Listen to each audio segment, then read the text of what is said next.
जय श्री राधे। श्री राधे। जय श्री राधे। जय श्री राधे।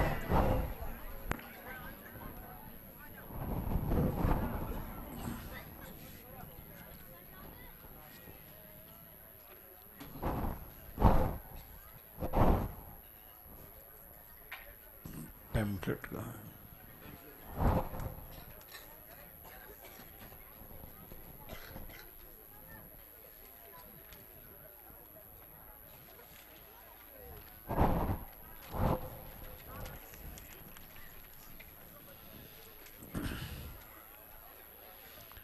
श्री राधा रानी वार्षिक ब्रज यात्रा 2012 अंतर्वेदी परिक्रमा का आज 39वां पड़ाव मंगलवार पंचमी 4 दिसंबर को कामा में पड़ा हुआ है।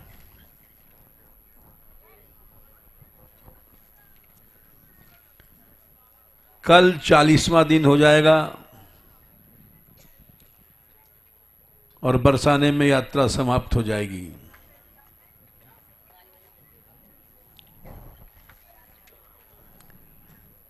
आज विदाई समारोह इसलिए कर दिया गया कि कल सब बिखर जाएंगे, भागने की जल्दी रहती है।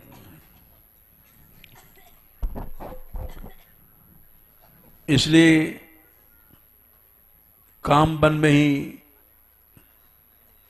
विदाई समारोह किया गया।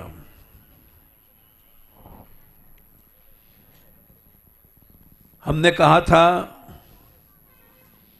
कि हम इस समय नहीं बोलेंगे, कथा के समय हम जो कुछ कहना चाहेंगे कह देंगे।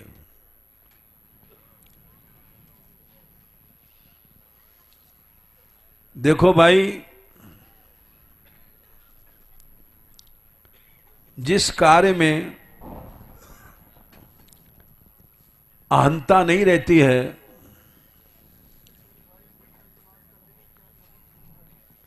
कामना नहीं रहती है, वो छोटा से छोटा काम भी प्रभु की सेवा में पहुंच जाता है।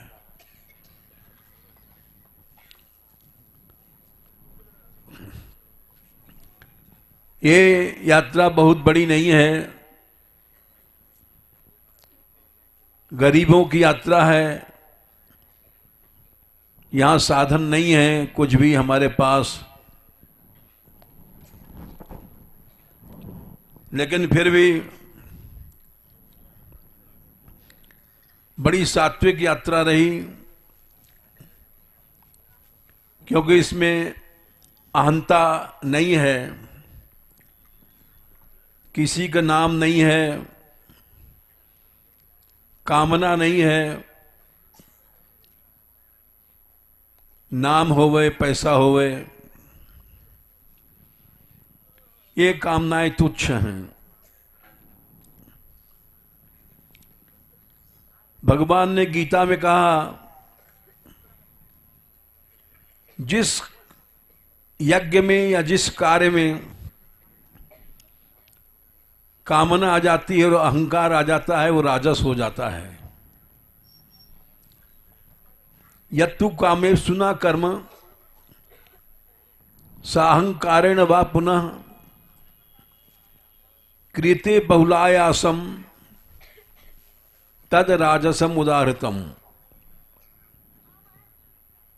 ये 18वें अध्याय में भगवान ने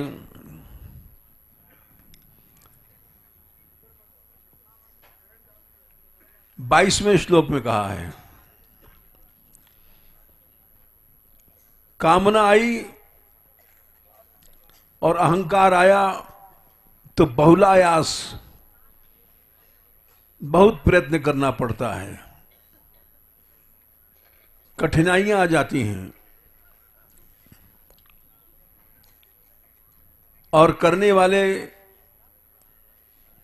सुखी नहीं रहते हैं। कठिनाई आ जाती है तो उनसे जूझना पड़ता है।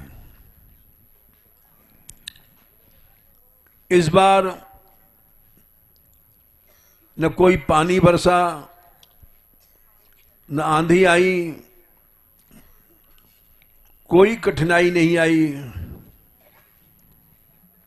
बीमारियां भी नहीं भई, क्योंकि कामना नहीं थी। हम ये बात इसलिए कह रहे हैं कि सब लोग कामना रहित और अहंकार रहित कर्म करो, उसी को दैन्य कहते हैं। ये अनुभव किया सब लोगों ने। तुम्हारा जीवन सुखी रहेगा और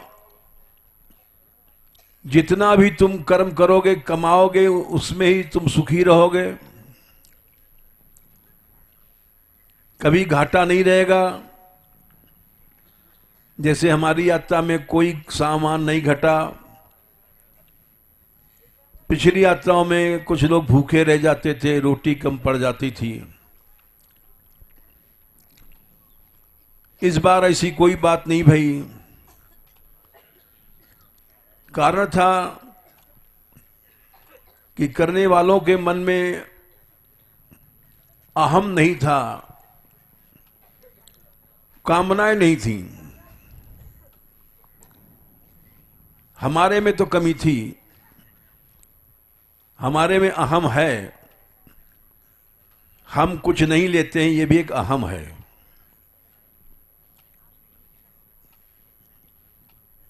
किसी प्रकार का अहम नहीं होना चाहिए। उसी को शरणागति कहते हैं। अहम आ गया, शरणागति खत्म हो गई, भगवान से दूर हो गए।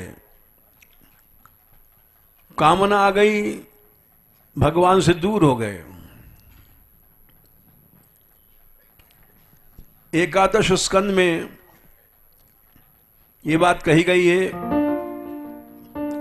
देवर्षि भूताप्त नृणाम पितॄणाम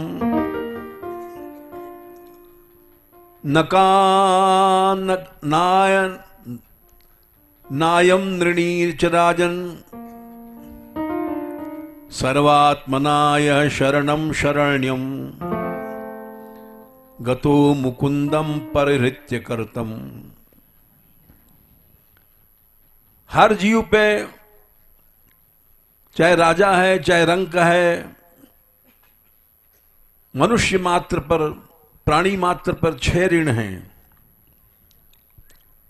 देव ऋण, ऋषि ऋण, भूत प्राणियों को ऋण, आप्त पुरुषों का ऋण, नृणाम मनुष्यों का ऋण, पितृश्वरों का ऋण।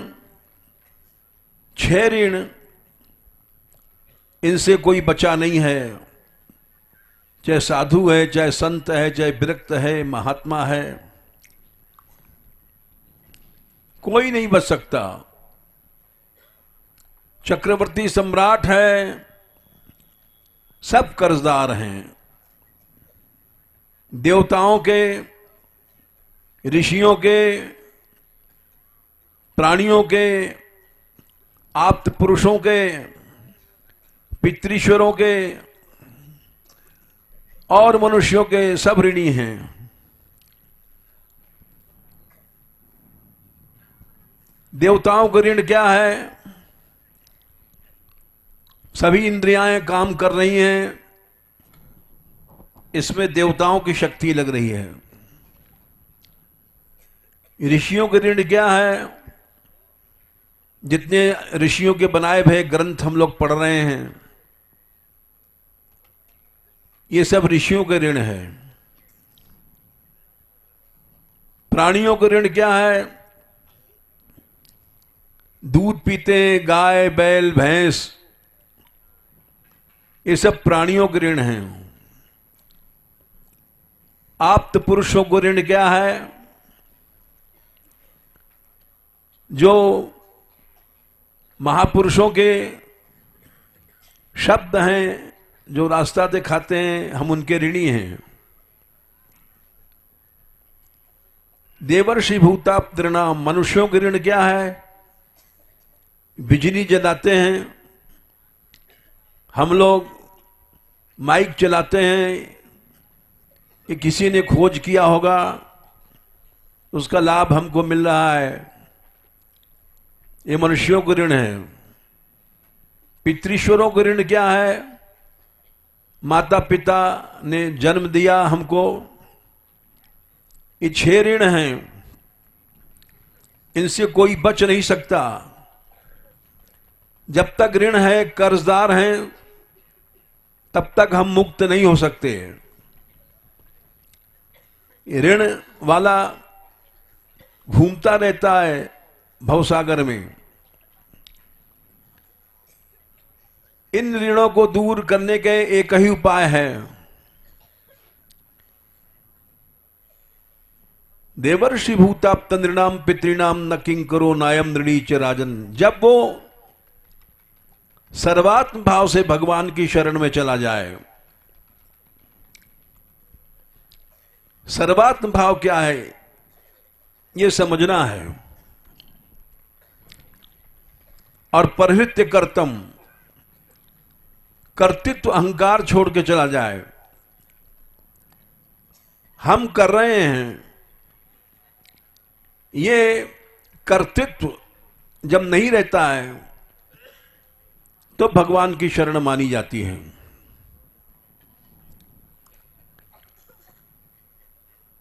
ऐसा कोई नहीं है जो कर्म करते समय जिसमें अहम ना आवे। देखो, केनोपनिषद में एक कथा है, देवासुर संग्राम हुआ। उसमें असुर बलवान होते हैं पहले से ही। भगवान ने कृपा किया, देवताओं की विजय भई।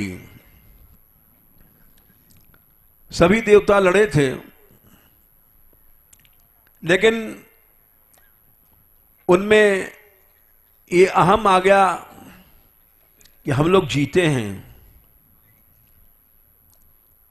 उपनिषद में लिखा है, ब्रह्म देवेभ्यो विजिभ्यो, जीता तो भगवान है। तस्य ब्रह्मणो विजय देवा अमहीयंत, अस्माकम एव महिमा अस्माकम एव विजय। कि हम जीते हैं, अमहीयंत माने हमारी महिमा है, हम विजयी हैं। ये अहम आ गया सभी देवताओं को, और ये भगवान से दूर कर देता है। तो भगवान ने सोचा कि ये जीते हैं हमारी शक्ति से। हर जीव का ये जीवत्व है कि मैं कर रहा हूं, अपनी तारीफ, अपनी बड़ाई, अपनी महिमा समझ लेता है, बस भगवान से दूर हो जाता है। तो भगवान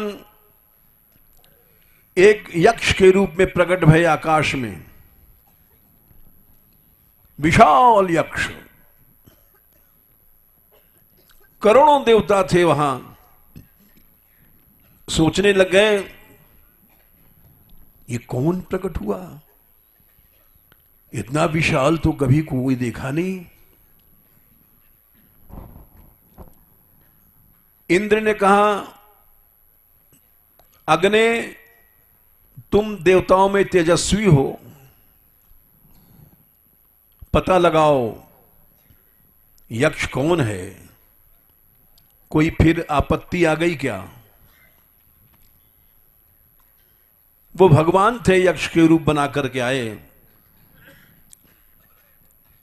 अग्नि गए, अहम तो होता ही है। जाकर के बोले आप कौन हैं? यक्ष बोला कि आप कौन हैं, पहले आप अपना परिचय दें।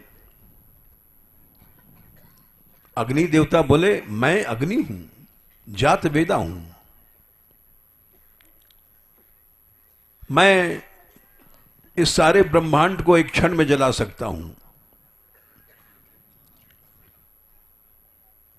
भगवान बोले यक्ष रूपी भगवान, ओहो तो बड़ी शक्ति है आप में। अच्छा, एक तिनका रख दिया छोटा सा, बोला इसको जलाइए। अग्नि देवता चले, संपूर्ण शक्ति लगा दिया, वो तिनका गर्म भी नहीं हुआ, जलना तो दूर रहा। चुपचाप लौट गए, बोले अरे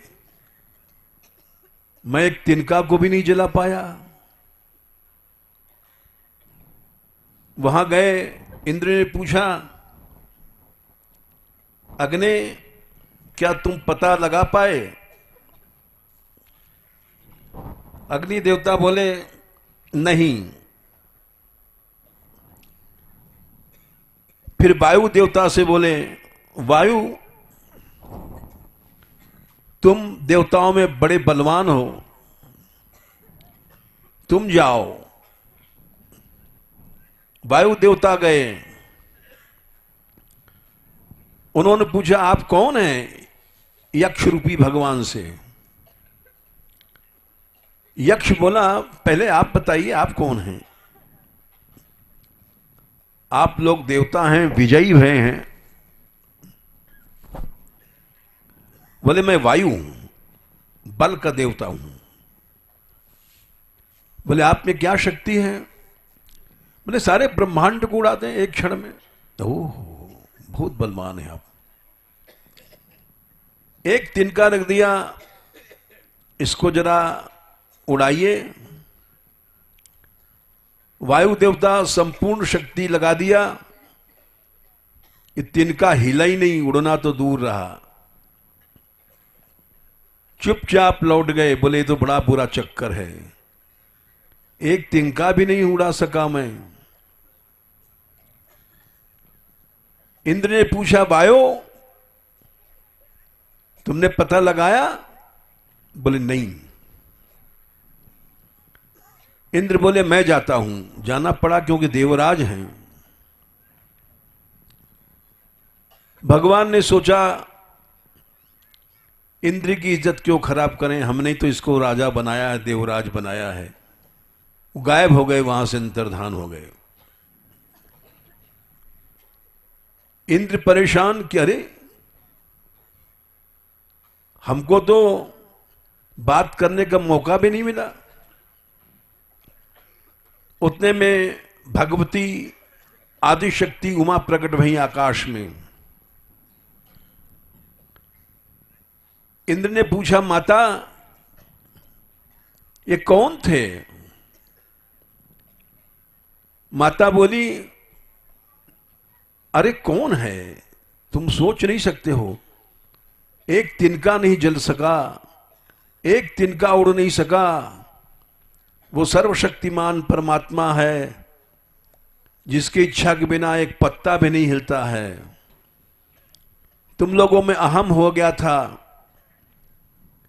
कि मेरी महिमा मेरा प्रभाव है, उसको दूर करने के लिए भगवान आए। देखो भाई, अहम को छोड़ दो, नहीं फिर आपत्ति आएगी। बार बार देवासुर संग्राम हुआ और अहम छूट नहीं पाया। यानी कितनी बार देवता हारे, रावण से, हिरण्यकश्यप से, वृत्रासुर से, क्योंकि अहम ही काम क्रोध मोह लोभ का पैदा करने वाला है। अहम से ही काम क्रोध पैदा होता है। जब मनुष्य सोचता है मैं भोगता हूं तो कामना पैदा हो जाती है। ने भोग पैदा नहीं हो सकता। अहम ममाभिमानोत्थई है काम लोभाधि बिरमलई। कपिल भगवान ने कहा माता जी, अहमता और ममता से ही काम लोभ पैदा होते हैं। वीतम यदा मनः शुद्धम अदुखम असुखम क्षमम। और ये काम क्रोध चले जाएं, अहम चला जाए तो जीव को कभी दुख होगा नहीं। हम लोग अनादिकाल से दुख भोग रहे हैं। क्यों भोग रहे हैं? आज तक भगवान से मिल नहीं पाए। कहते हैं कि हमारे में अहम नहीं है, काम नहीं है, क्रोध नहीं है, लेकिन सब भरे पड़े हैं, इसलिए भगवान से दूर हैं।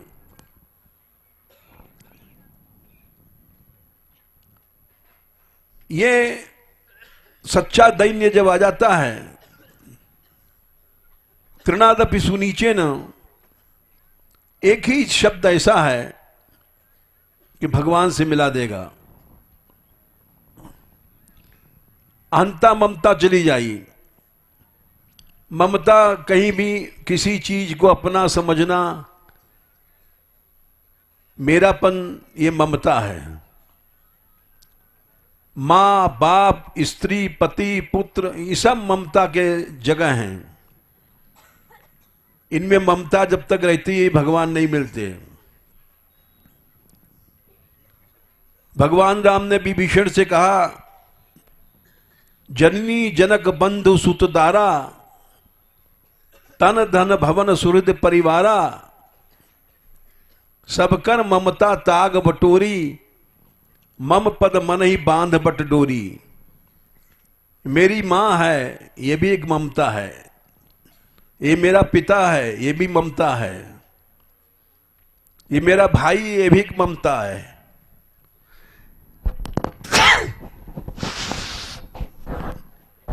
ये मेरा बेटा है, ये भी ममता है। ये मेरी स्त्री है, दारा मन स्त्री, और मेरा पति है, ये भी ममता है। मेरा शरीर है, ये भी एक ममता है। धन, ये मेरा पैसा है, ये भी ममता है। भवन, ये मेरा मकान है, आश्रम है, ये भी ममता है।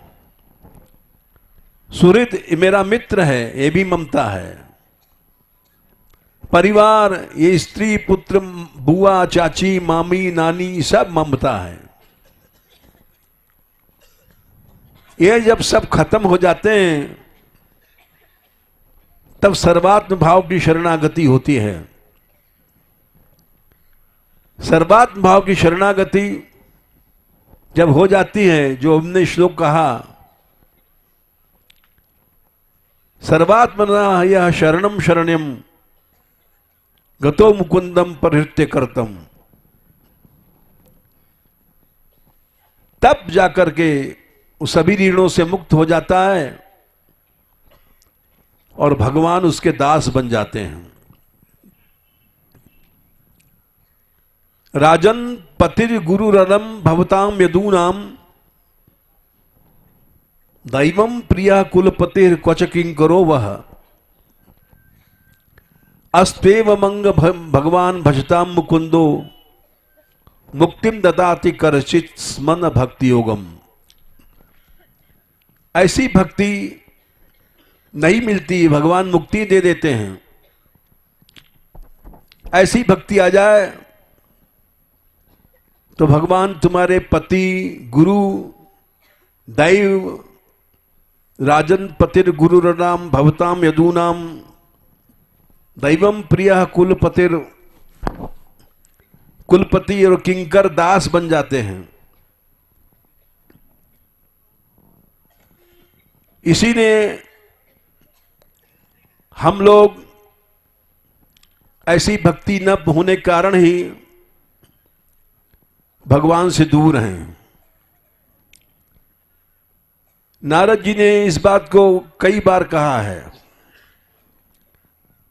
अरे वो ब्रह्म जो बहुत बड़ा है, बृंहणत्वाद ब्रह्म इतना बड़ा है कि हम सोच नहीं सकते हैं। वो ब्रह्म भक्ति के कारण छोटा बन जाता है, भगवान भक्तों के दास बन जाते हैं। सबा अयम ब्रह्म महद विमृग्यम कैवल्य निर्माण सुखानुभूति ही प्रिय सुहृद वह खलु मातुलेय आत्मार्हणीयो विधिकृत गुरुश्च। अरे पांडवों, वही ब्रह्म भगवान साक्षात जो कैवल्य निर्माण सुखानुभूति है, एकदम संसार से छूट करके कैवल्य अनंत आनंद का देने वाला, वही प्यारा बन जाता है। सुहृद वही मित्र बन जाता है। मातुले तुम्हारे मामा का लड़का बन गया, आत्मा बन जाता है, विधिकृत नौकर बन जाता है, गुरु बन जाता है। ऐसा भक्ति में चमत्कार है। भगवान के अलावा किसी को मत मित्र नहीं बनाना चाहिए। सुदामा के एक ही मित्र थे, श्री कृष्ण। बहुत से मित्र बनाना ये भूल है। एक ही मित्र हो भगवान। प्रिया सुहृद वह खलु मातुलेय, एक ही रिश्तेदार है भगवान। देखो, इसी को सर्वात्म भाव की शरणागति कहते हैं। प्रहलाद जी ने कहा था, हे नरसिंह, बालस्य ने शरणम पितरौ नृसिंह। मां बाप भी बालक की शरण नहीं है, इसलिए मां बाप भी भगवान ही है। एकमात्र भगवान ही मां है, भगवान ही बाप है। बालस्य ने शरणम पितृ नृसिंह नार्तस्य चागदम उदन्वति मज्जतो नौ। सर्वात्म भाव की शरणागति गोपियों की थी। यत पत्य पत्य सुरदाम अनुवृत्य रंग। पति पति कोई नहीं, बेटा बेटा कोई नहीं, इसको कहते हैं। गोपियों ने स्पष्ट कहा था, मैवम विभोर हति भवान गदितुम निशंसम संत्यज्य सर्व विषयांस्तव पाद मूलम। हम सभी विषयों को छोड़ के तुम्हारे पास आई हैं। उनके अंदर कोई वासना, कोई इंद्रिय लोलुपता नहीं थी। सच्ची भक्ति प्राप्त हो जाए इसीलिए लोग साधु होते हैं। न स्त्री, न बेटा, न बेटी, और देवियां भी विरक्त बन जाती हैं। न कोई पति है, न बेटा है, न बेटी है। संसार के जितने संबंध एकमात्र भगवान से हैं। इसी को सर्वात्म भाव की शरणागति कहते हैं। ऐसा जब हो जाता है, ये जरूरी है। न कर ही चिन्ह मत पराह। कपिल भगवान ने अपनी मां से कहा था 3रे स्कंद में, ऐसे भक्त का नाश नहीं होता है। न कर ही चिन्ह मत पराह शांत रूपे नंक्षंती नो में अनिमिषों ले ढी हेती है। काल की हिम्मत नहीं उसको छू जाए। महाकाल काल कुछ नहीं है उसके सामने, ऐसे भक्त के सामने। येषाम अहम प्रिय आत्मा सुतश्च सखा गुरु सुहृदो दैव मिष्टम। जिनका प्यारा मैं हूं। स्त्री प्यारी नहीं है, पति प्यारा नहीं है, आत्मा मैं हूं, बेटा मैं हूं, सखा मैं हूं, मित्र मैं हूं, गुरु मैं हूं, दैव मैं हूं, इष्ट मैं हूं। इसको सर्वात्म भाव की शरणागति कहते हैं। ऐसे भक्त को काल छू नहीं सकता है। इसलिए निश्चित ऐसे भक्त का हिरण्यकश्यप तो हार मान गया, रावण तक हार गया, मान गया। संसार में कोई भी ऐसे भक्त को नहीं जीत सकता। हिरण्यकश्यप ने कहा था, प्रहलाद मैं जब क्रोध करता हूं तो तीनों लोग थर थर कांपता है, और तीनों लोग को ईश्वर ब्रह्मा विष्णु सब कांपते हैं। क्रुद्धस्य यस्य कंपन्ते त्रयो लोका सहेश्वराः। और मैं देख रहा हूं तो मेरे सामने निर्भर खड़ा है, मेरा शासन छोड़ दिया, कीर्तन करता है। क्या बल है तेरे पास? ऐसे भक्त के पास वो बल होता है, वो ताकत आ जाती है कि सरकार बरकार क्या चीज है। तीनों लोग कुछ नहीं है उसके सामने। अगर हमारी सर्वात्म भाव की शरणागति हो जाए तो आज भी वही चमत्कार हो सकता है जो प्रहलाद में था, आज भी वही चमत्कार हो सकता है जो विभीषण में था। लेकिन क्या करें, हम लोगों में अहम है, अहम के कारण कामनाएं हैं, लोभ है, हम लोग अज्ञान से घिरे हुए हैं। तो भाई हमने इसलिए कहा कि सच्चे रास्ते पर हम लोग चलें।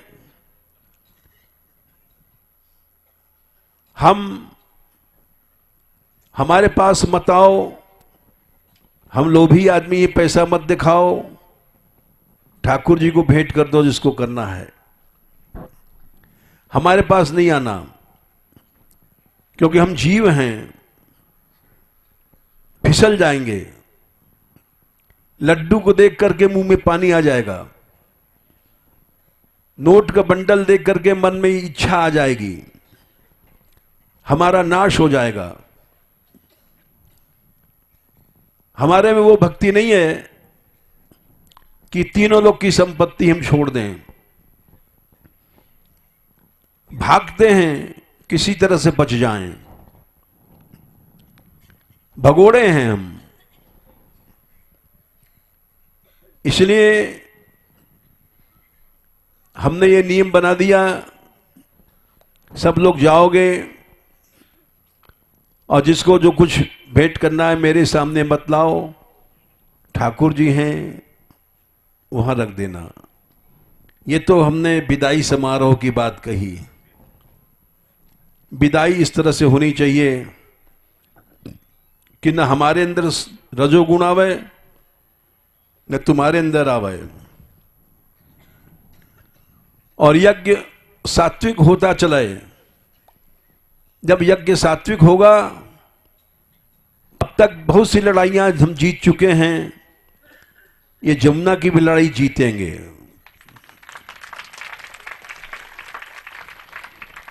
मनुष्य हारता कब है? जब कमजोर हो जाता है।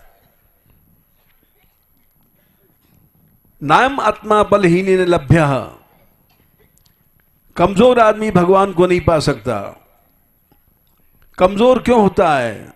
भगवान से विमुख हो जाता है, संसारी कामनाएं आ जाती हैं। 2 पैसे के लड्डू है, ये खींच लेता है।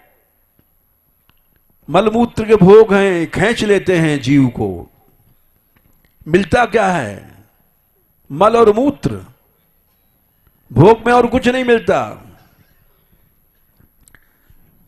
देवराज इंद्र से कहा था वृत्रासुर ने, देवराज इंद्र लड़ रहे थे, उनके हाथ में वज्र था जिससे बच नहीं सकता था। लेकिन वृत्रासुर निडर था और युद्ध क्षेत्र में इंद्र ने उसका लोहा मान लिया, एक तरह से हार मान लिया। और इंद्र ने कहा, अरे असुर, जिसके हृदय में भक्ति है, यस्य भक्तिर भगवती निःश्रेयसेश्वरे विक्रीडितो मृतांबोधौ किम क्षुद्र खातकोदकई। बड़ी खुली भई और गंदी बात कही है। जिसका भगवान में मन है वो अमृत के समुद्र में घूम रहा है। विक्रीडितो अमृतांबोधौ, वो इन मलमूत्रों के गड्ढों में कहीं गिरता है। किम क्षुद्र खातकोदकई, खात मन गड्ढा, का मन गंदा गड्ढा जो मलमूत्र से भरा हुआ है। शिश्न, योनि, लिंग, ये सब खातक हैं। इनका उदक पानी क्या है? वीर्य, भोग से निकलता है, रजवीर्य। इसमें भगवान का भक्त कभी नहीं रमण करता है। मैं इंद्र हूं तो क्या हूं, तू भक्त है, उसका लोहा मान लिया। हम सब लोगों को क्षुद्र खातकोदक में नहीं रमण करना चाहिए। ग्रस्त हो, संयम करो। जितना भोग भोगोगे भगवान से दूर जाओगे। क्योंकि रुक्मिणी जी ने कहा था, नित्यम कतेन्द्रिय गणई कृत विग्रहस्त्वम तत्सेवकैर नृपपदम विदुतम तमोन्धम।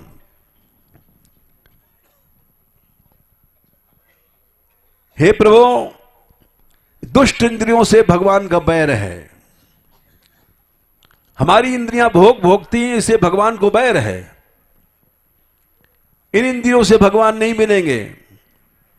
नित्यम कदिंद्रिय गणई कृत विग्रहस्त्वम तत्सेवकैर नृपपदम विदुतम तमोन्धम। आपके सेवक लोग तो राजपद को सब छोड़ देते हैं। यह अंधकार है। भोग जितना है अंधकार है। चाहे गृहस्थ हो, चाहे साधु हो, चाहे ब्रह्मचारी हो, जो भोग परायण है वो अंधकार में जा रहा है। इंद्रियां अंधकार में जा रही हैं। जब घोड़े अंधकार में जा रहे हैं तो रथ भी अंधेरे में जा रहा है। आत्मानम रथिनम विद्धि शरीरम रथमेव च बुद्धिम सारथिम विद्धि मनः प्रग्रहमेव च इंद्रियाणि हरयानारुर विषयांस्तेषु गोचरान। इंद्रियां विषयों में जा रही हैं तो भगवान कैसे मिलेगा? धोखा है। इसलिए यात्रा के समय नियम बनाया गया, मैथुन नहीं करो, बुरी दृष्टि से मत देखो स्त्रियों को, स्त्रियां पुरुषों से दूर रहें। सच्चा रास्ता यही है। हम चाहे ऐसे नहीं लेकिन बात तो सही कहते हैं। जो बच्चियां भजन कर रही हैं उनको पुरुषों से दूर रहना चाहिए, पुरुषों का स्पर्श नहीं करना चाहिए। अगर चलती हो तो सही रास्ते पे चलो। तुमने विवाह नहीं कराया और हमारे यहां गहवर बने रह रही हो, तुमको ऐसा बनना चाहिए कि तुम भगवान की प्रिय बनो। सबके लिए है। विदाई समारोह में हम यही बता रहे हैं, साधु हो, गृहस्थ हो, कि सब लोग इंद्रियों के अंधकार में मत जाओ। स्वभावा यदंत के तत् सर्वेन्द्रियाणाम जरयंती तेजः। ये भोग इंद्रियों के तेज को जला देते हैं, तुमको जला देंगे। और हम सोचेंगे हमारा अधिकार है। इसलिए विदाई समारोह यही है कि सब लोग अपनी इंद्रियों का प्रयोग भगवान में करो। वाणी गुणानुकथने श्रवणो कथायाम हस्तौ च कर्मसि मनस्तव पादयोर्नः स्मृत्याम मनः तव पादयोर्नः। वाणी केवल भगवान का नाम उच्चारण करे, गंदी बात नहीं करे, दूसरी चर्चा नहीं करे, कानों से केवल भगवान का नाम सुनो, कृष्ण कथा। सारा शरीर भोग के लिए नहीं है। भगवान ने आज्ञा किया, ऋषभ भगवान ने अपने बेटों से, 100 बेटे थे, 100 के 100 आध्यात्मिक हो गए। नायम देहो देह भाजाम नरलोके कष्टान कामान अर्हते विडभुजाम। ये ऐसा पिता नहीं हुआ कोई अभी तक जिसके सब बेटे अध्यात्म हो गए। बोले बेटो, ये शरीर विडभुजाम कहते हैं शूकर, जो मल खाता है। सुअर नहीं बनो, सुअरों की तरह भोग मत भोगो। तपो दिव्यम, दिव्य तपस्या करो, भगवान की भक्ति करो, जिससे तुम्हारा अंतःकरण शुद्ध हो जाए। इसलिए सब लोग भोगों से दूर होकर के भगवान की भक्ति करो। यही है विदाई यहां की। और आज की अब कथा कहते हैं। ये तो विदाई समारोह की बात थी।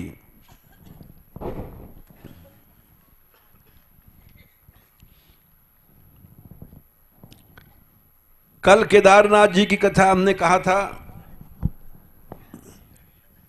नहीं, कामेश्वर महादेव की। आज बिमल कुंड की कथा कह रहे हैं। ये बिमल कुंड तीर्थराज कहा जाता है, प्रयाग को यहां निवास दिया है। और इनकी कथा सुना रहे हैं। भगवान के महारास में अनेक अवतारों को यूथ आए। रामावतार, वामनावतार, पृथु अवतार, नर नारायण अवतार, जितने अवतार थे सबकी कृपा प्राप्त करके, वरदान प्राप्त करके भगवान राधा कृष्ण के महारास में आए लोग।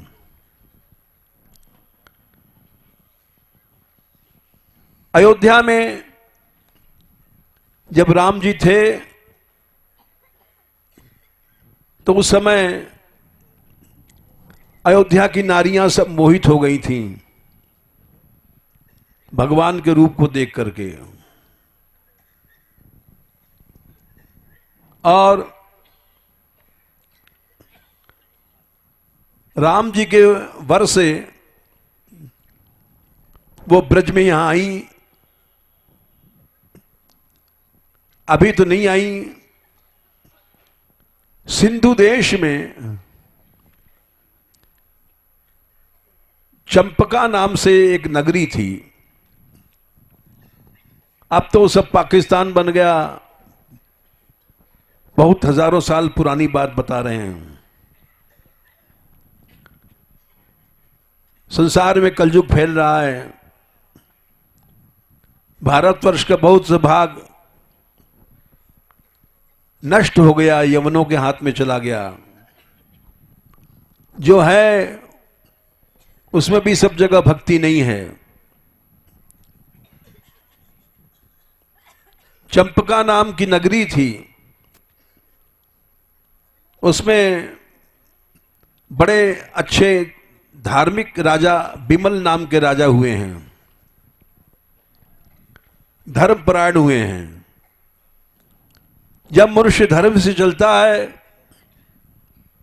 तो चारों पदार्थ मिल जाते हैं,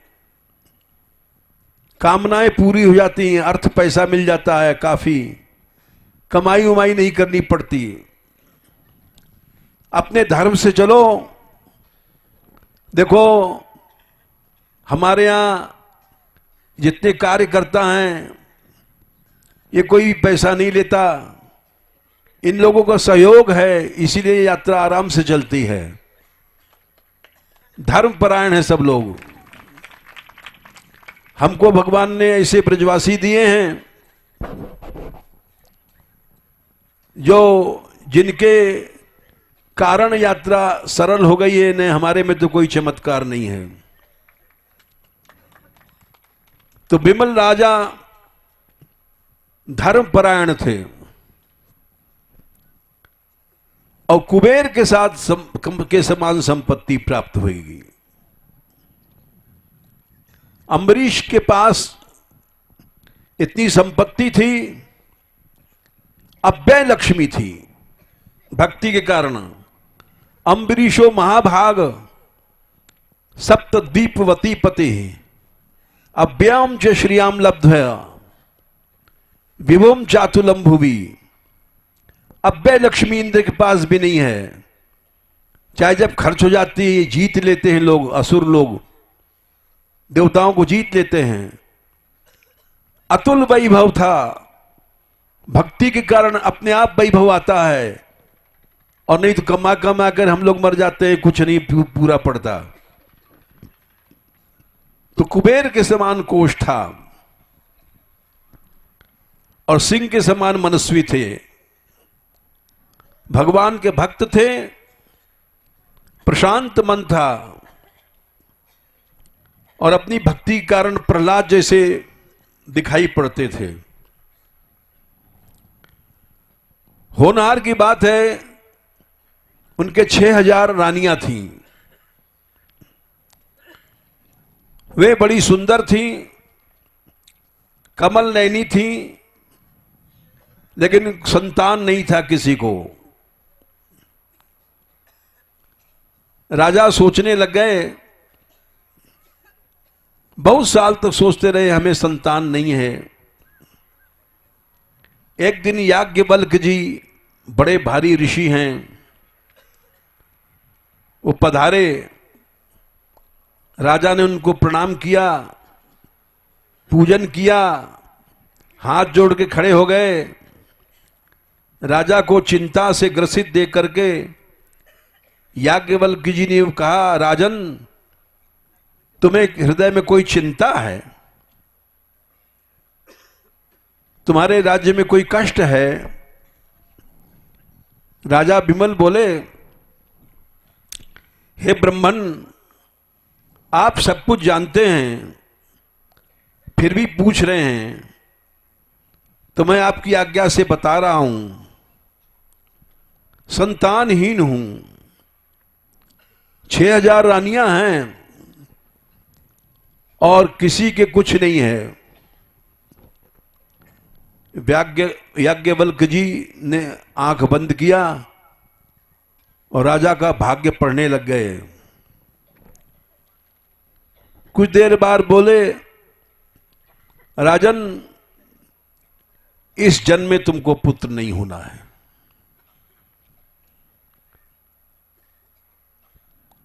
राजा बिमल उदास हो गए। बोले, लेकिन तुम्हारे भाग में करोड़ों लड़कियां हैं। राजा बोले, पुत्र के बिना तो कल्याण होता नहीं। पुत्र माने नरक, नरक से जो रक्षा करता है उसको पुत्र कहते हैं। पुत्र नाम नरकात् त्रायते इति पुत्र। याज्ञवल्क्य जी बोले, पुत्र पुत्री से मतलब नहीं है, संतान भक्त होनी चाहिए,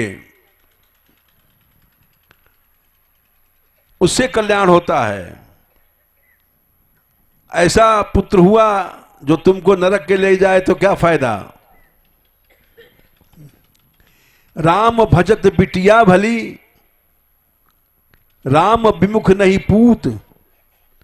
शबरी तो हरिधाम गई, अधुंधकारी भया भूत।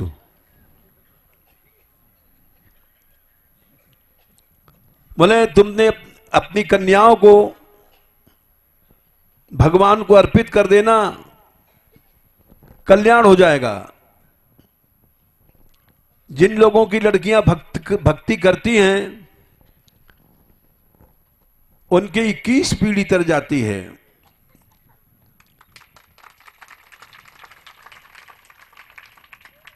और जो भोग परायण लड़का है वो तो नरक को ले जाएगा। राजा प्रसन्न हो गए, बोले अपनी लड़कियों को मैं भगवान को दूं, भगवान कहां है?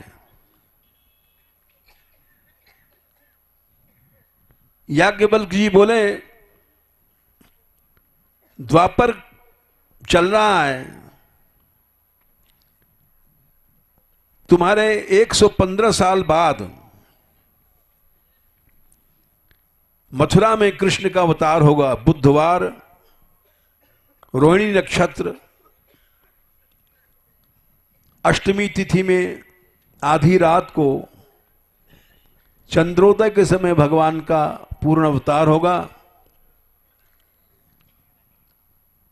भगवान के वक्षस्थल पर श्री वत्स का चिन्ह होगा।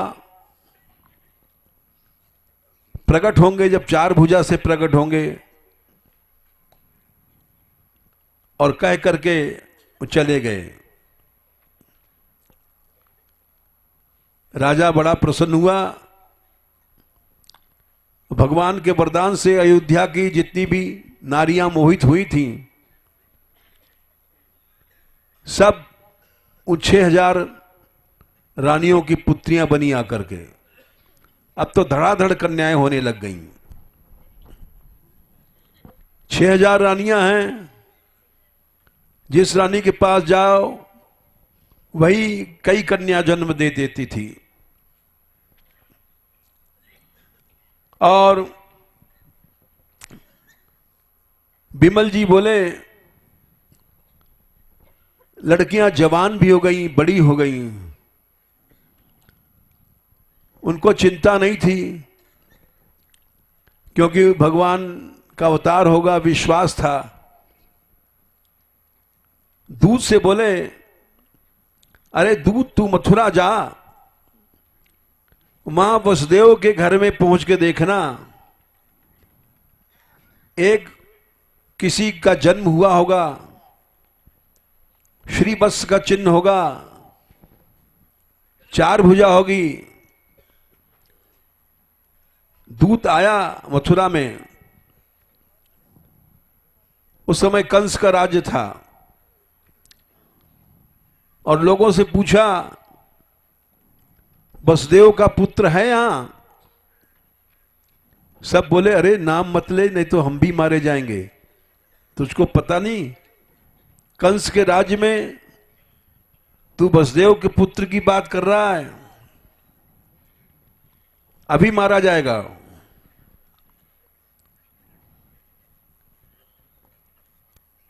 वसुदेव के पुत्र हुए थे,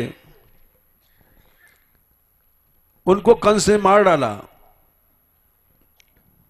8वां एक लड़की भई थी, वो आकाश में उड़ गई। अब चर्चा नहीं करना, ने कंस मार डालेगा। फिर नारद जी बहुलाश्व को कथा सुना रहे हैं। दूत चंपकापुरी में लौट गया, महाराज बिमल से सारी बात सुनाया कि महाराज वसुदेव के लड़के हुए थे, कंस ने मार दिया। एक कन्या थी, उसको कंस ने मारा, वो आकाश में उड़ गई। और वहां कोई वसुदेव के लड़के का नाम नहीं ले सकता। मैं भी डर के निकला और जमुना जी किनारे किनारे भागा कि भैया भागो, यहां तो कंस का राज्य है। किसी ने खबर कर दिया कि वसुदेव के लड़के की बात कर रहा है तो हमको भी मार देगा। यमुना किनारे किनारे भागे, वृंदावन पहुंच गए। वृंदावन में जमुना जी किनारे उन्होंने देखा एक बालक जो गाय चरा रहा है उसके वक्षस्थल पर श्रीवत्स का चिन्ह है। अरे, इसके वक्षस्थल पर श्रीवत्स का चिन्ह है और श्याम वर्ण है, बनमाला भी है, लेकिन चार भुजा तो है नहीं। याज्ञवल्क्य जी ने कहा था चार भुजा होने चाहिए, इसलिए, और उन ऋषि की बात झूठी हो नहीं सकती है। विमल बोले, राजा, उसी समय भीष्म पितामह गए थे वहां सिंधु देश जीतने के लिए, और गंधार जीता था उन्होंने, भीष्म जी ने। यह उस समय की बात है जब भीष्म दिग्विजय कर रहे थे, सिंधु देश में गए थे। वहां चंपकापुरी में पहुंचे तो विमल ने पूछा, हे पितामह, याज्ञवल्क्य ने कहा था कि भगवान का अवतार होगा, वसुदेव की पत्नी देवकी के गर्भ से प्रकट होंगे, लेकिन वहां तो कुछ ऐसा नहीं है। ऋषि झूठ नहीं बोल सकते हैं। मेरे पास बहुत कन्याएं हुई हैं और उन कन्याओं को मैं भगवान को दूंगा। तो अब बताइए, मैंने बचपन से इंद्रियों पर विजय प्राप्त किया है, भक्ति करी है, आप वीर धनुर्धन हैं, अखंड ब्रह्मचारी हैं, त्रिकालदर्शी हैं। भीष्म जी बोले, राजा विमल,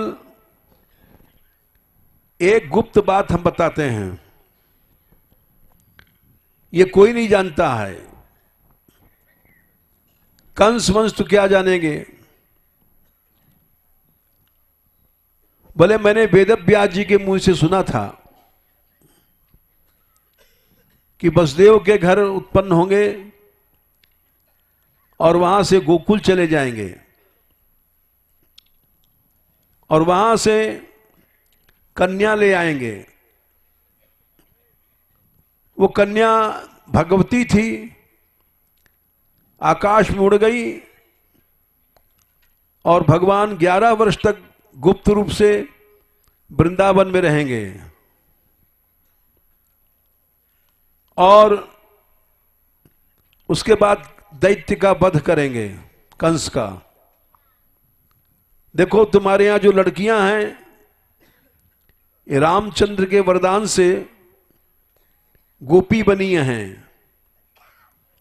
और तुम्हारे 6000 रानियों से पैदा हुई हैं। तो इसलिए वो जो ग्वाल बाल गोप है, बालक, वही है अवतार। दूत को फिर से भेजा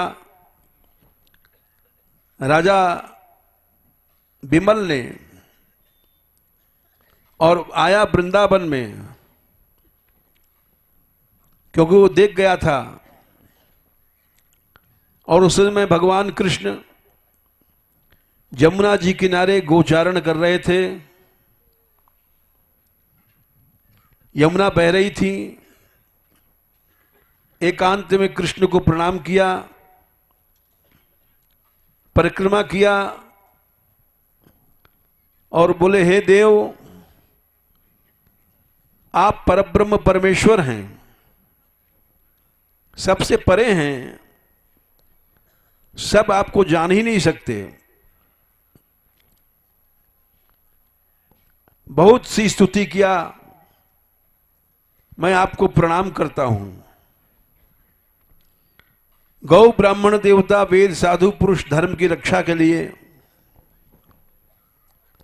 आप अजन्मा होकर के कंस का वध करने के लिए यदुकुल में आए हैं। मैं आपको नमस्कार करता हूं। इन ब्रजवासियों का बड़ा सौभाग्य है। आपके पिता नंदराज का कुल धन्य है। ये वृंदावन धाम धन्य है। ये ब्रजभूमि धन्य है जहां आप लीला कर रहे हैं। आप श्री राधा रानी के कंठहार हैं और आपका यश चारों ओर फैला हुआ है। यद्यपि आप सब कुछ जानते हैं, फिर भी मैं एक गुप्त बात आपसे एकांत में करना चाहता हूं। श्री कृष्ण बोले, बोलो क्या कहना चाहते हो? बोले सिंधु देश में चंपका नाम की पुरी है जो इंद्रपुरी के समान सुंदर है। कलयुग में भी इंद्रपुरी से बढ़िया पुरियां थीं। जैसे सुदामापुरी द्वापर में स्वर्गलोक से अच्छी बन गई थी। भक्ति के प्रभाव से सब कुछ हो जाता है। और देवराज इंद्र के समान ऐश्वर्यशाली बिमल महाराज हैं। उन्होंने सैकड़ों यज्ञ किए हैं, दान तप ब्राह्मण से भी हैं, तीर्थ से भी हैं। आप उनको दर्शन दें। भगवान बोले अच्छा और कुछ कहना चाहते हो? बोले हां, उनकी बहुत सी कन्याएं हैं। वे सब आपको पति मानती हैं। जितनी जितनी राजकुमारियां हैं वो इतनी सुंदर हैं कि देवांगनाएं भी कुछ नहीं हैं। सुंदर हैं, आचरण से भी सुंदर हैं।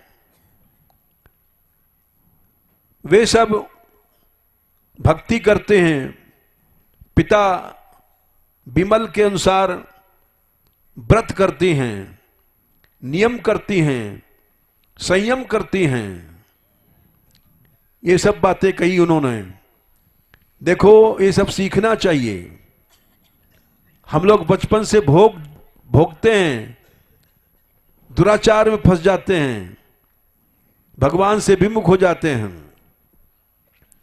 इसलिए बिमल की राजकुमारियां वे बड़ी सुंदर हैं, आचरण में सुंदर हैं, तेज में सुंदर हैं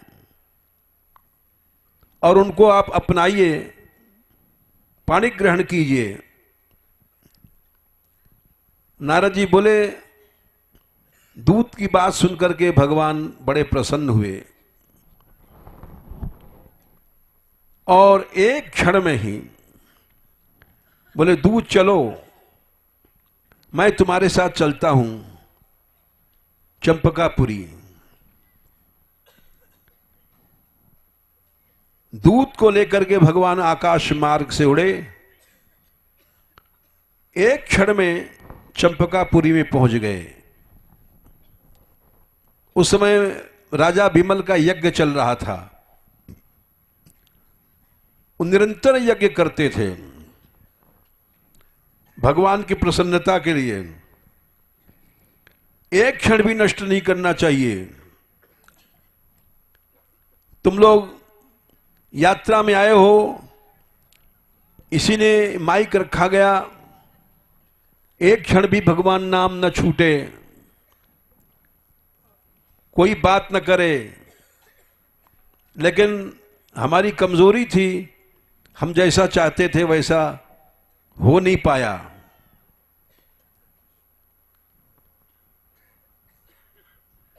सारा समय लोग देखते थे,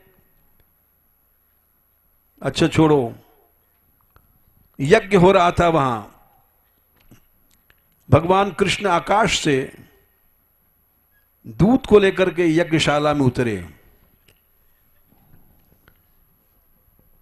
श्रीवत्स का चिन्ह था, मेघ के समान श्याम रंग, पीतांबर पहने हुए। यज्ञ भूमि में उनको देख करके राजा बिमल उठ के खड़े हो गए, समझ गए कि यही भगवान हैं। उनके चरणों में प्रार्थना किया, उनके शरीर में रोमांच हो गया, सात्विक भाव, और सोने के सिंहासन पर भगवान को बैठाला और पूजन किया। खड़े हो गए हाथ जोड़ करके। इंद्र के समान उनका भवन था, स्वर्ण का, बहुत विशाल महल था। उसमें खिड़कियों पर वो लड़कियां बैठी हुई थीं और देखने लग गई श्री कृष्ण के रूप को। भगवान बोले, हे राजन, तुम वर मांग लो। महामुनि याज्ञवल्क्य की कृपा से तुमने मेरा दर्शन किया। राजा बिमल बोले, मेरा मन केवल आपके चरणों में रहे और मुझे कोई अभिलाषा नहीं है, क्योंकि पृथ्वी पर मेरे समान वैभव दुर्लभ है होना। श्री कृष्ण बोले, ऐसा ही होगा राजा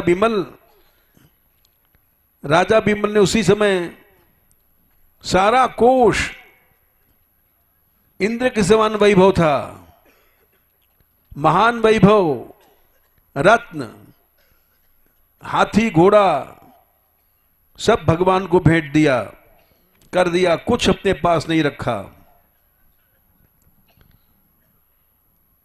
और अपनी कन्याओं को श्री कृष्ण के हाथों में दे दिया। उस समय यज्ञ मंडप में जयकार होने लग गया। आकाश में देवता आ गए, फूल बरसाने लग गए। राजा बिमल भगवान के सारूप्य को प्राप्त हो गया, करोड़ों सूर्य के समान उसमें तेज आ गया। देखो, और सबके देखते देखते अपने रानियों के साथ गरुड़ पर बैठ करके भगवत धाम चला गया, उसी समय चला गया। जिसकी संतान भक्ति करती है उसकी अपने आप सदगति हो जाती है, भजन करने की जरूरत नहीं है। अपने अपने घरों में कम से कम बच्चों से कीर्तन कराओ, सच्चे माँ बाप बनो। बच्चे भोगी बनेंगे तो तुम्हें नुकसान होगा। धन्य है जिसका पुत्र या पुत्री भक्त है। भगवान ने उन लड़कियों को साथ लिया और एक क्षण में आकाश मार्ग से ब्रजमंडल में आए। कहां आए? ही काम वन में आए। बड़ा दिव्य था। वे लड़कियां यहां रहने लग गईं और रास किया भगवान ने। रास मंडल में उन लड़कियों के आंखों से जो आंसू गिरे प्रेम के, उससे विमल कुंड बन गया।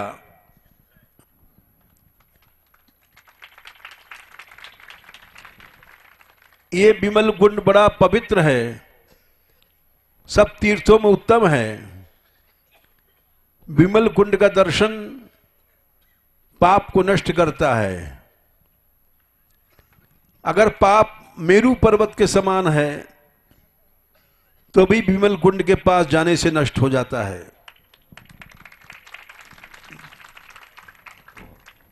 अभी कल चर्चा हो रही थी, हमने जब कहा गया कुंड में एक मशीन लगाएंगे जो पानी स्वच्छ रखे। तो विमल कुंड के सेवक हैं चौबे जी, उन्होंने कहा कि यहां भी लगनी चाहिए। हमने कहा आपकी आज्ञा मानी जाएगी, हम विमल कुंड में भी लगाएंगे।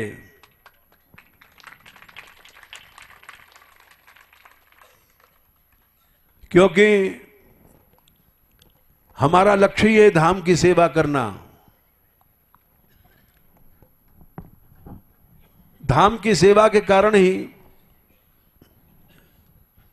मानगढ़ को सब लोग जान गए और एक शक्ति मिली निःशुल्क यात्रा चलाने की। नहीं तो हमारे पास तो कोई शक्ति नहीं, न धन नहीं, न वैभव नहीं, जमीन नहीं, जायदाद नहीं, हमारे मानगढ़ में कुछ नहीं है। हम तो निर्धन हैं। लेकिन इतना अवश्य है,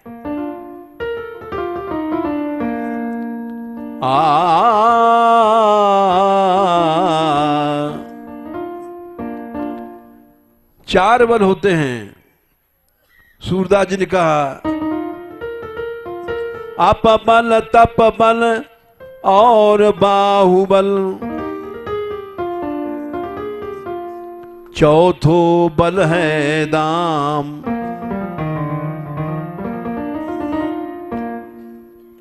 अपना बल, तप बल, बाहुबल। अपना बल क्या? अपना प्रभाव। तप बल क्या है? साधन करना। बाहुबल क्या है? शरीर पुष्ट हो जाए। हम तो बीमार हैं, हमारे पास कोई बल नहीं है। न अपबल है, न तप बल है, न बाहुबल है, दाम पैसा भी नहीं है। लेकिन फिर भी सूरदास जी ने कहा हिम्मत नहीं हारो। ये चारों बल भगवान की कृपा से आता है, जीव में कुछ सामर्थ्य नहीं है। अपबल, तप बल और बाहुबल, चौथो बल है दाम। सूर किशोर कृपा ते सब बल, हारे को हरि नाम। जिसके पास कोई बल नहीं है वो हरि नाम को ग्रहण करे। भगवान नाम में, भगवान नाम की कृपा से ही प्रहलाद प्रहलाद बने, विभीषण विभीषण बने। इसीलिए मैं कहता हूं यात्रियों, तुम लोग भगवान नाम के प्रति कुछ करने की सोच करके जाओ। यहां से मन में सोच करके जाओ, हम कुछ करेंगे। सच्ची दक्षिणा यही होगी। और देखो,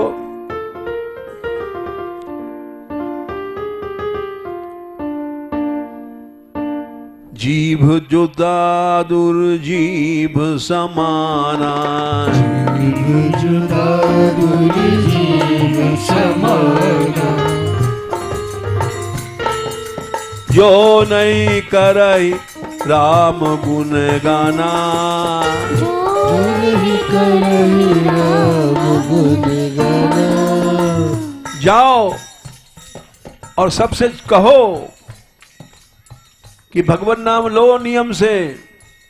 नहीं तो मेढक, दादुर कहते मेढक, रसना श्यापिन बदन बिल, तुम्हारा मुंह, तुम सर्प हो। भगवान नाम से जो लोग रहित हैं वे सर्प हैं। उन सर्पों को मनुष्य बनाओ, शर्म नहीं करो। भागवत में शौनक जी ने कहा है, बिले बतोरु क्रम विक्रमान्ये।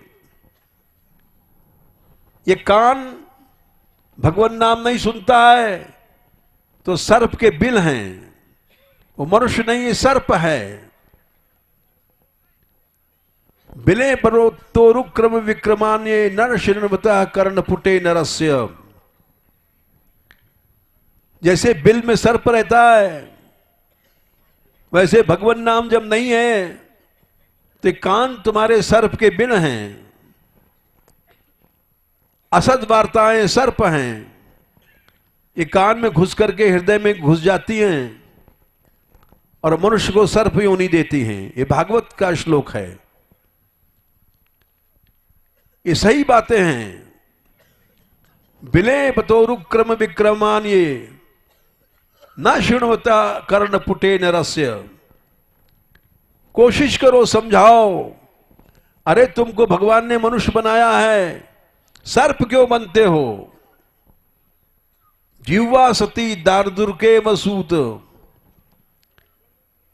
जीव दादुर मेढक की जीव है, कीड़े मकोड़े खाती है। यचोप गायत्युरुगाय गाथा। कृष्ण नाम नहीं लोगे तो सर्प या मेढक बन जाओगे। भारह परम पट्ट किरीट जुष्टम। ये बार बार कहना पड़ेगा, बिना कहे कोई नहीं करता है। यहां कामबन में किसी समय बड़ी फेरियां चलती थी, अब कम हो गई हैं, क्योंकि कहने वाले ढीले पड़ गए। बार बार प्रयत्न करना चाहिए। भारह परम पट्ट किरीट जुष्टम। ये मूड जो है एक बोझ है, चाहे सोने का मुकुट बना हुआ है, भगवान और भगवान के भक्तों के आगे नहीं झुकता। अप्युत्तमांगम ननमेन मुकुंदम। एक तुमको और छोटी बात सुना दें। सम्राट अशोक हुआ है, इतिहास में बड़ा नामी।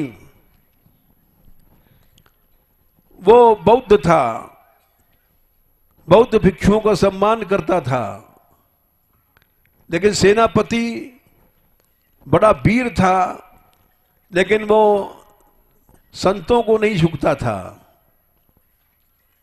अशोक ने सोचा ये सेनापति वीर तो बहुत है, बड़ा बलशाली भी है। कलिंग देश जीता था उसने, लेकिन जब संतों को नहीं झुकता तो उसका मूड किस काम का। उसने सेनापति का हाथ पकड़ा और अपने चित्रशाला में ले गया,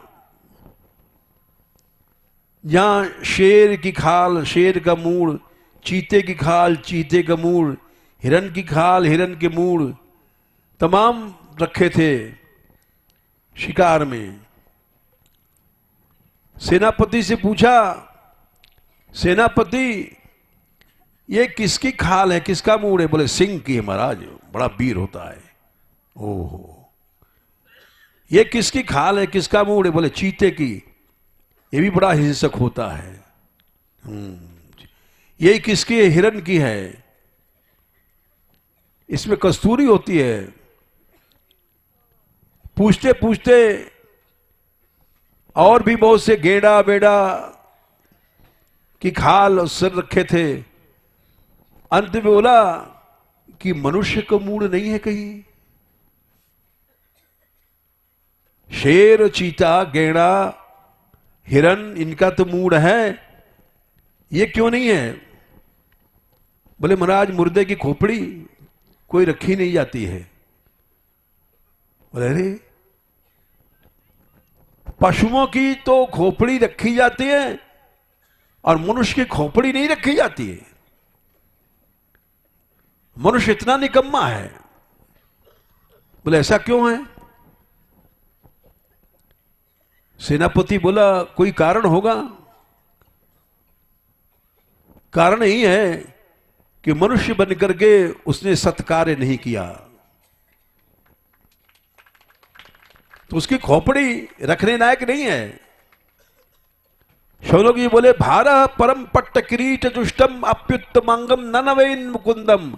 उसकी खोपड़ी खोपड़ी है, चाहे सोने का मुकुट है, भार है सिर पर।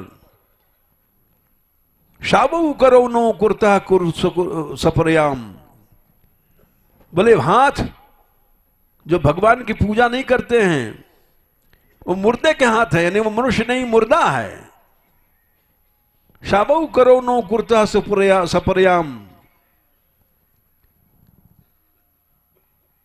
वो मनुष्य, महादेव जी ने भी कहा है, जीवत शव समान ते प्राणी। जीवत शव समान ते प्राणी। जिन हरि भगति हृदय नहीं आनी। जिन हरि भगति हृदय नहीं आनी। हे पार्वती, वो मनुष्य जीता हुआ मुर्दा है, मर गया है, उसका मुंह मत देखो, उसको छुओ मत, जिसके हृदय में भगवान की भक्ति नहीं है। तो भैया यात्रियों, इन मुर्दों को मनुष्य बनाओ। ये सब मुर्दे हैं जो भगवान से रहित हैं, मर चुके हैं। इनका मुंह देखना भी पाप है। कोशिश करो, इन मुर्दों को मनुष्य बनाओ। शाबू करो नो कुर्ता सपरयाम। हरनेर लसत कांचन कंकड़ौआ। चाहे सोने के कंगन बना के हीरे के कंगन पहन लो, लेकिन वो मुर्दे के हाथ हैं जो भगवान की भक्ति में सेवा नहीं करते हैं। समझाओ। बराही ते ते नयने नराणाम लिंगानि विष्णु न निरीक्षतोये। भगवान की मूर्ति का, विग्रह का, संतों का दर्शन नहीं करते हैं। लोचन मोर पंख के लेखा, नैनन संत दरस नहीं देखा। भंको शंकर जी ने कहा था, हे देवी, वो मुर्दे की आंख है जो भगवत भक्तों का और भगवान का दर्शन नहीं करती है। पादौ नृणाम तौ द्रुम जन्म भाव जऊ। वो पांव नहीं है, पेड़ हैं, अर्थात जड़, मरने के बाद जड़ योनि मिलेगी। जो भगवान के धाम में या भगवान के कीर्तन में खड़े होकर के नृत्य नहीं करते हैं। बराई ते ते नैना नराणाम लिंगानि विष्णुर न निरीक्षतोयौ। पादौ नृणाम तौ द्रुम जन्म भाजौ। क्षेत्राणि हरेर नानुव्रजतो हरेरयो। जीवच्छवो भागवतांघ्रिणेणुम। वो जीता हुआ मुर्दा है, मर गया है, दिखाई पड़ रहा है जी रहा है, लेकिन मर चुका है। जो भगवान के भक्तों के चरण रज नहीं धारण करता। जीवच्छवो भागवतांघ्रिणेणुम।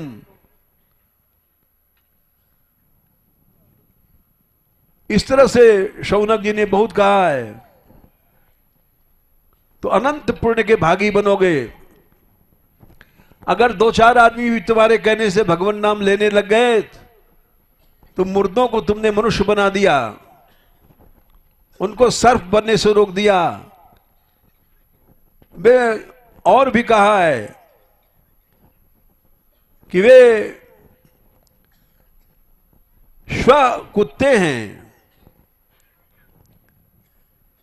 विटवराह उष्ट श्व विटवराह उष्ट खरई संस्तुतः पुरुषः परशु। यत कर्ण पथो पे तो जातु नाम गदाग्रजः। जिसके कान में भगवान का नाम नहीं घुसता वो कुत्ता है। विटवरा शूकर है, मलभोगी है। श्वर विटवरा ऊंट है, गधा है। इसलिए मनुष्य बनने के बाद भी इन गधों को मनुष्य बनाओ, मुर्दों को जीवित कराओ, कुत्तों को मनुष्य बना दो। यही आज की विदाई है। और ऐसा तुम प्रयत्न नहीं करते हो तो कोई विदाई नहीं है। सब लोग जाकर के प्रयत्न करना। और हमने जैसे कल कहा था, अपने अपने घरों में तो अवश्य करना। ऐसा नहीं कि तुम्हारा घर मुर्दा खाना बन जाए।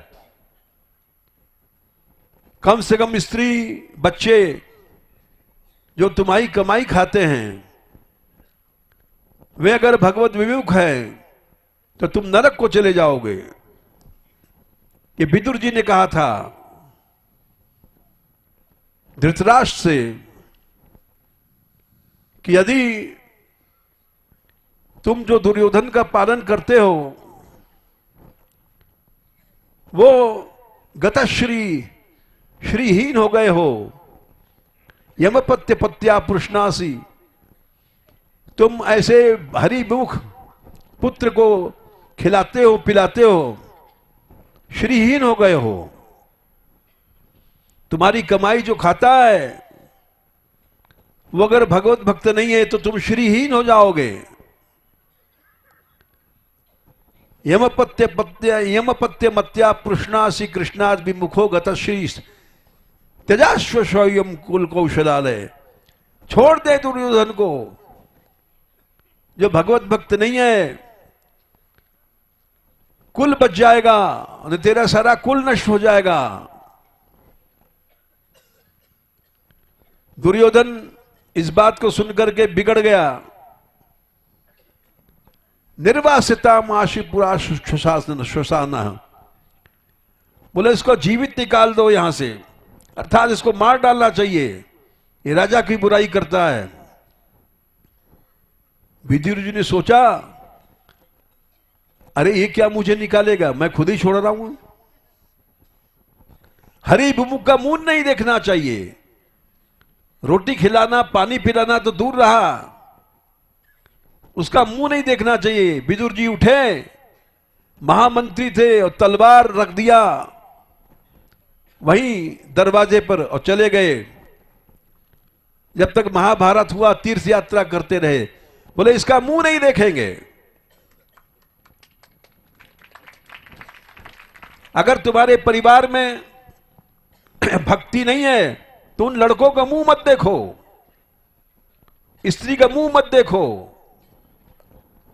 सच्ची विदाई यही है। यहां से जाने के बाद कुछ संकल्प करके जाओ, संकल्प करके जाओ, संकल्प करके जाओ। खाली हाथ नहीं लौटो, माल लेकर के लौटो। इस तरह से विमल की कथा सुनाई। कथा तो बहुत है, भोजन थाली की, लुक लुक कुंड की, लेकिन बहुत समय हो गया और बस इतना ही करते हैं।